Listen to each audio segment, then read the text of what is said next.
የምንገኘው በጋዛ ከተማ ውስጥ በሚገኘው ታላቁ ዑመሪ መስጂድ ነው። መስጂዱ በከተማ ውስጥ ከሚገኙት መካከል ትልቁና ጥንታዊው ነው። ስሙን የወረሰው በሁለተኛው የእስልምና ኸሊፋ በዑመር ኢብኑል ኸጣብ ስም ነው። ይህ ስፍራ የብዙ ሺህ ዓመታት ታሪክን ያስተናገደ አስደናቂ ቦታ ነው። በእርግጥ መጀመሪያ ላይ ከአሁኖቹ የጋዛ ነዋሪዎች ጋር በዘር የማይዛመዱት የጥንት ፍልስጤማውያን የጣዖት አምልኮ ቤተ መቅደስ ነበረ። በኋላም በሮማውያን ዘመን ወደ ሌላ ትልቅ ቤተ መቅደስነት ተቀይረዋል።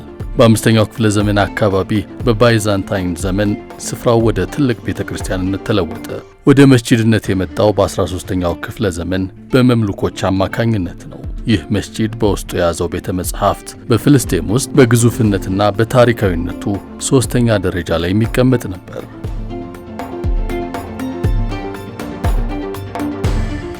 ነበር የምንለው ዛሬ በግፈኛ በትር በጥንት ቁመናው ላይ ስለማይገኝ ነው። ከ180 በላይ ዕድሜ ጠገብ ብርቅዬ የብራና ጽሑፎችን ጨምሮ ወደ 20 ሺህ የሚጠጉ መጻሕፍትን ይዞ የቆየ ቢሆንም በቅርብ ጊዜ በተፈጸመው የእስራኤል ቦምብ ጥቃት ምክንያት መስጂዱም ሆነ ቤተ መጻሕፍቱ ለከፍተኛ ውድመት ተዳርገዋል። ራኒም ሙሳና ጓደኞቿ ግን ይህ እንዲሆን የሚፈቅዱ አይደሉም። የወደመውን ለመጠገን ትቢያ የለበሰውን ለማንጻት ይለፋሉ። በአረብኛ ቋንቋ የማስተርስ ዲግሪ ያላት ራኒም በጋዛ ከተማ ከሚገኘው የአይስኦን ሄሪቴጅ ተቋም የተውጣጡና የተረፈውን ቅርስ ለመጠበቅ ዘመቻ የጀመሩ በጎ ፈቃደኛ ፍልስጤማውያን ሴቶች ቡድን አባል ናት።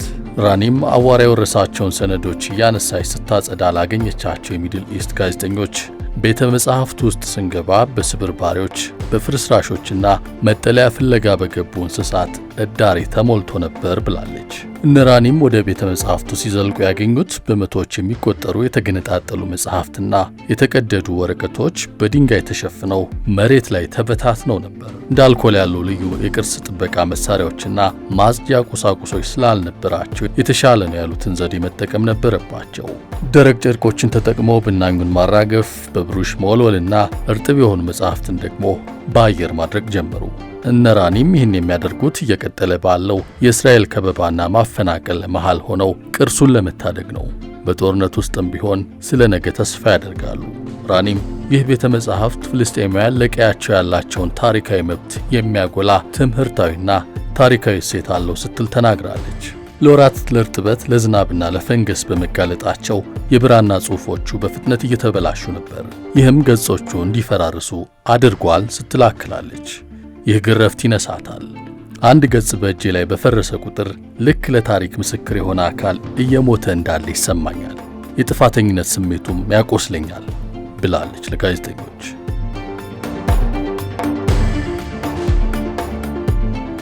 ምንም በሌለበት ሁኔታ ውስጥ የሚሰሩት ራኒምና ቡድኗ ነገሮችን አመቻችቶ ለመስራት ይታገላሉ። ወደ መስጂዱ ለመጓዝ የትራንስፖርት አቅም ያለው ማን እንደሆነ የሚያስተባብሩት በዋትስአፕ ግሩፕ አማካኝነት ነው። ችግሩ ግን አብዛኛው የጋዛ ሕዝብ ተፈናቅሏል፣ ተሽከርካሪዎችም ወድመዋል፣ ነዳጅም የለም። ስለዚህ መጓጓዝ ከባድና ውድ ነው። የጠየቁትን በቀላሉ ማግኘት አይችሉም። ይህ ሁልጊዜም ስጋት ውስጥ ይጥላታል። አንድ ቀን ከዴር አልበላህ ድንኳን የተነስቼ ወደ ቤተ መጻሕፍቱ ለመሄድ የሚሆን ትራንስፖርት ሳንቲም እንኳ እንዳላጣ እሰጋለሁ ስትል ተናግራለች።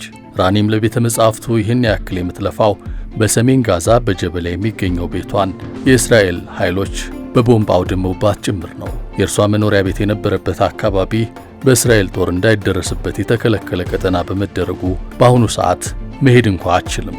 ሆኖም እርሷ የሚያሳስባት የቅርሶቹ ነገር ነው። የራሷን ካወደሙባት ቦምቦች እኩል ደግሞ የክረምቱ ዝናብና እርጥብ ነፋስ ለቅርሶቹ ፈተና ሆኖ ሰላም ይነሳታል። ነገሩ ተፈጥሯዊ ጉዳይ ስለሆነ መላተም የምትችለው አይደለም። የመኖሪያ ቤት እጥረት መኖሩም ሌላው ፈተና ነው። ይህ ቡድኑ የታደጋቸውን መጻሕፍት ቤታቸው ውስጥ እንዳያስቀምጡት አድርጓል። አብዛኞቹ በጊዜያዊ መጠለያዎች ውስጥ የሚኖሩ በመሆናቸው አስተማማኝ አማራጭ የላቸውም። ይልቁንም ከተጎዳው ቤተ መጻሕፍት ውስጥ አንድ ትንሽ ማዕዘን ለይተው የጸዱትን መጻሕፍት በአርዕስት በመለየት በጥንቃቄ ያስቀምጣሉ። እዚያም ቢሆን ግን ስብስቡ ሁልጊዜም በአደጋ ውስጥ ነው።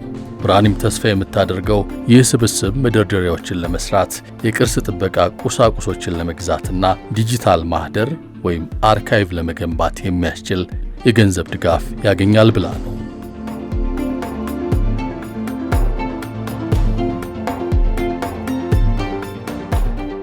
ለዚህ የሚያግዘውን ተግባር የምትፈጽመው ደግሞ የአይሶን ሄሪቴጅ ተቋም ዳይሬክተሯ ሃኒን አልአማሲ ናት።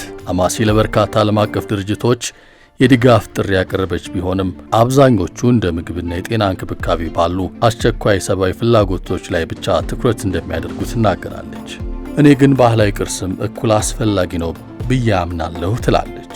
በፍልስጤም የሚመጣው ትውልድ ታሪካችንን ለመጠበቅ ምን እንዳደረግን ይጠይቀናል ብላለች። ስለዚህ ሁልጊዜም ስለ ነገ በማሰብ ትለፋለች። ሁልጊዜም በትውስታዋ የሚመጣው ከጦርነቱ በፊት በታላቁ ዑመሪ መስጂድ የጋዛ ልጆች በጉጉት ይሳተፉባቸው የነበሩት የንባብ ውድድሮች ናቸው። ዛሬ በጋዛ ያሉ ልጆች የምግብ እርዳታ ለማግኘት ይሯሯጣሉ፣ ለንጹህ ውሃም ይሰለፋሉ። በጦርነቱ ምክንያት በስነ ልቦና ጠባሳ ወይም ትራውማ ውስጥ እንደሚኖሩ እናውቃለን።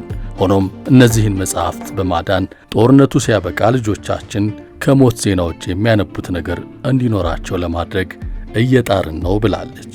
ራኒም አማሳና ብርቱ ባልደረቦቻቸው ይህን ሲያደርጉ ነገ ማልዳ የምትወጣውን የፍልስጤም ፀሐይ በመናፈቅ ነው።